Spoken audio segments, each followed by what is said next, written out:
Hindi ko nga alam kung ako yung may problema. Alat-alat ko lang ba pagdating sa lalaki? Ano ba? Bihira na nga lang tayo magkita eh. Enjoy naman natin to. Oh, ayan. Sige na. Bilisan mo na.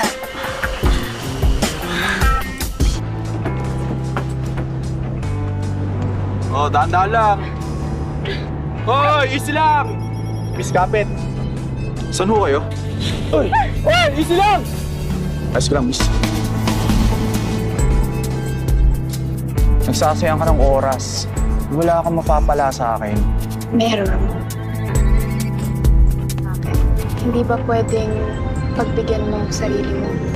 Pamilyado ko. Walang masasaktan kung alam natin hanggang saan lang paabutin to. Ayaw mo bang alamin kung hanggang saan yung kaya natin? Nakakawalan mo ko? Asan mo si Rico Salas? Naku, wala siya eh. Naka-leave. Yung misis niya, buntis. Ho? Preno na tayo, Rico.